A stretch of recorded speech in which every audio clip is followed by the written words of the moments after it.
FC ทุกคนเนาะมื้อนี้มาพบกับสองของเฮาเนาะเราจะมาเอาเครื่องอัปเกรดนี่มารีวิวเนาะสำหรับผู้ที่เปลี่ยนชุดสปริงนี่แล้ว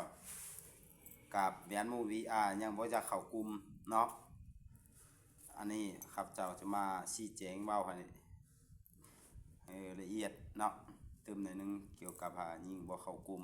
เนาะเป็นหยังยิงบ่เข้ากลุ่มเนาะเจ้าเปลี่ยนสปริงกับแวนมู VR นี่แล้วเนาะตัวนี้เล็ก16แวนเนาะ16แวนเป็นไซส์อันนี้อัปเกรดหมดเลยเนาะแวนทางในถามแล้วบางคนถามว่าเล็ก16แวนนี่เลยซื้อไปแล้วอัปเกรดบ่ได้อัปเกรดอีหยังเลยเนาะพอเขาเจ้าใส่เครื่องรีให้หมดแต่โรงงานมาเนาะมาแต่โรงงานเลยเนาะเพราะว่าเป็นเกมพัดลมเป็นอีหยังขนาดเนาะเป็นแหวนเป็นอีหยังโอลิงทางในมันตัวรีเบิดเนาะโอลิงเป็นตัวแข็งเบิดอยู่ทางในเนาะบ่ได้อัปเกรดอีหยังเขาจะมาเว้าว่าเป็นหยังใส่เครื่องอัปเกรดแล้วยังกุมยังบ่ไหลเนาะ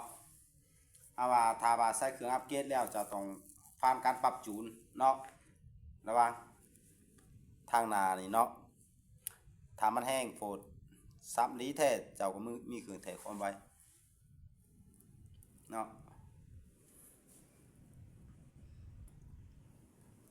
ว่าลมของเจ้าแห้งเกิน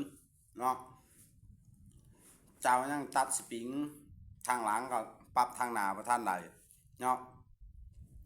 ถ้าหากว่าเจ้าปรับจังไดก็บ่ได้หันเข้าหันออกปรับทางหน้าทางหลังจังไดก็บ่ได้ก็เมื่อเจ้าอัปเกรดแล้วเจ้ามันสังเกตเรื่องลำมันเนาะคือลำตัวนี้พี่น้องเนาะคือลำตัวนี้งามเขาสุดโลดฟักต่อนี่เปลี่ยนกลุ่มสุดตลอดเฮายิงเนาะทึกหลีลำตัวนี้จังยิงจังหน่อยบัดเปลี่ยนกลุ่มเนาะเม็ดฟัก1 2ฟักโม1 2โมฝัดเปลี่ยนไปแนวหักอะไรปรับกองนำเนาะเฮาอ่านว่าน่าจะเป็นหูลำตัวนี้เนาะระบบหูลำตัวนี้เข้ากับโลดนี่บ่อยากจับปานใดเนาะใส่แท็กติโกฝัดทึกหลีแม่นเนาะลำตัวนี้นะมาใส่ฟักต่อฝัดบ่ไหลเนาะมันเป็นแนวนี้พี่น้องเกี่ยวกับปืนยิงบ่เกาะกลุ่มเข้ากลุ่มหลีลำตัวนี้ยิงแม่นว่ากลุ่มนี่ซ้ำนี่กวายนี่จวดหมดเนาะ3-40 เมตรแต่มันยิงหน่อยนึงมันใหญ่เนาะยิงหน่อยนึงมันใหญ่ใส่แท็กติโกฝัดบ่ใหญ่เฮาก็ยังมางึดอยู่นี่เนาะเฮาก็บ่ฮู้สาเหตุพี่น้องเนาะเฮาอ่านว่าจะเป็นน้ำโกกลำตัวนี้เข้ากับสุดรถอันของเฟกเตอร์นี่บ่อยากจับเนาะระวางหูลมตัวนี้พี่น้องอัปเกรดแล้วพี่น้องให้กวดเบิ่งเนาะแล้วรับลำมันกวดให้เบิดเนาะกองซองสุดหลายนี่บ่มีปัญหาหรอกกองซองเนาะสุดหลายก็ระบบการปรับจูนเจ้ายังบ่ทันได้ปัญหาต่อมาปัญหาต่อมานี่เนาะแม่นลูกมันเนาะพี่น้องลูกก็เป็นคือกันลีดนั้นลีดนี้จังหน่อยยิงฝัดทึกจังหน่อยยิงฝัดบ่ทึกเนาะหรือว่าคาลมเจ้ามันแห้งโพดเจ้าต้องแต่ละลำนี่ไว้ความไวแตกต่างกันพี่น้องบางลำนี่ไว้ความไวสูงยิงก็ทึกดีบางลำนี่ยิงความไวสูงนี่ยิงบ่จักทึกปานใดมันก็ขึ้นกับลำขึ้นกับระบบความไวเนาะขึ้นกับ ความไวของมันเราต้องกวดกาเบิ่งให้เบิดยิงบ่เกาะกลุ่มเนาะแต่สมัยก่อนเฮาก็เป็นแนวนี้เป็นคือทานผู้ชมแล้วก็FC เนาะยิงนี่ลีดนั่นลีดนี่ลีดนั่นลีดนี่เฮาก็มาศึกษาเบิ่งแล้วก็เปลี่ยนลำเนาะเปลี่ยนลำใส่เปลี่ยนลำยิงมันก็ค่อยเนาะอัปเกรดระบบทั้งหมดสำหรับเฮานี่ก็ทดลองมาเนาะทดลองมาจนหวดมื้อนี้พี่น้องเนาะระบบการทดลองของเฮาก็ยังถือว่ายังบ่ทันจบเฮาก็ยังทดลองต่อไปว่ามันเป็นสาเหตุอีหยังปืนแล้วเฮาสิมาเล่าให้ FC แล้วก็ท่านผู้ชมได้รับชมเนาะสำหรับปืนตัวนี้เนาะเป็นลำของBlack Goon Black เนาะ Black Goon ยิงก็ถือว่าโอเคอยู่ไหลอยู่เนาะเฮาจะเอาเบียร์มาให้เบิ่งเนาะว่า อ่ายิ่งลมแห้งมันเป็นจังไรยิ่งลมควายมันเป็นจังไรเนาะถือว่าเฮาไปยิ่งลำเกี่ยวกับลำซูเปอร์เฮฟวีเนาะเฮาเอาปืนเฮาไปยิงให้พี่น้องเบิ่ง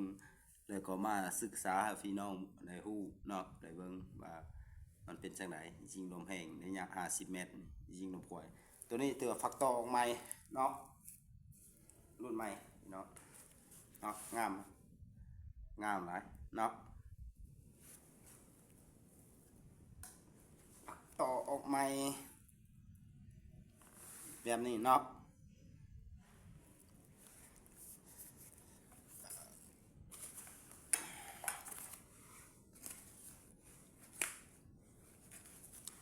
อันนี้เนาะพี่น้องเด้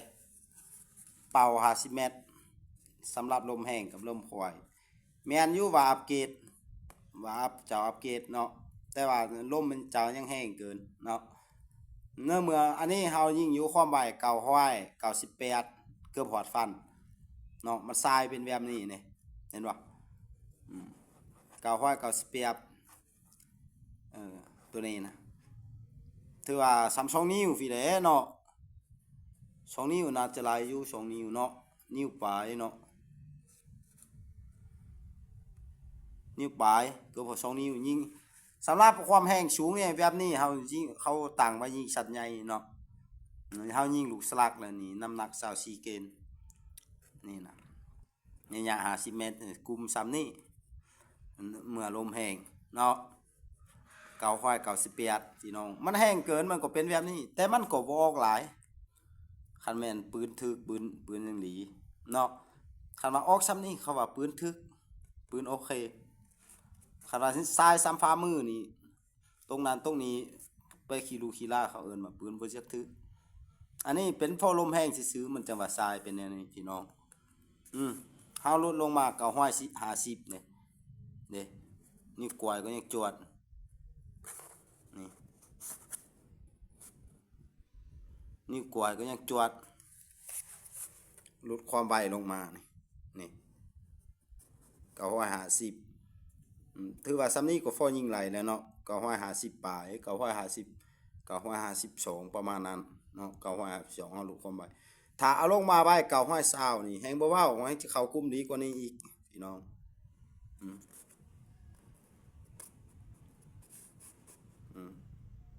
เนาะนิ้วก้อยจวดถือว่า50 เมตรซ้ำนี้ก็ถือว่าโอเคแล้วเนาะพี่น้องเนาะเด้ถือว่าซ้ำนี้ก็โอเคแหละ50 เมตรเฮาลดความไวลงมา950ปลายหน่อยนึงเนาะก็ถือว่าเริ่มเข้ากลุ่มถ้าเอาลงมาไว้950ปลาย920ถือว่าโอเคกว่านี้หลายกลุ่มเนาะมันเป็นจังซี่ต้องผ่านการปรับจูนปืนเนาะถ้าเฮาบ่ปรับจูนนี่บ่ไหลแท้ๆอยากอัปเกรดก็อัปเกรดบ่อัปเกรดแฮงบ่เว้าเนาะคำว่าอันนี้ลำซูเปอร์เฮฟวีของปืนของเฮาเนาะอันนี้ไปยิงนี่เนาะเฮายิงไกลเท่าไรแห้งความไวแห้งไหลลดลงเนาะตัวยาวว่ายิงไว930ปลาย930นี่ยิง100 เมตรนี่อาจจะกุมกว่าอัดสิลีครับตามหาอ่านนี่ฟันมาเฮายิง100 เมตรนี่ลำซูเปอร์เฮฟวีนี่กุมใหญ่กว่านี้หน่อยนึงเนาะแต่ว่ายิงแต่900เนาะ920อันนี้50 เมตรยิง950มันแห้งลูกบางลูกก็จากวินถือว่าซ้ำนี่50 เมตรนี่ซ้ำโปมือถือว่าปรวดเลยเนาะหลายกลุ่มซ้ำตัวลุมนี่อันนี้เนาะ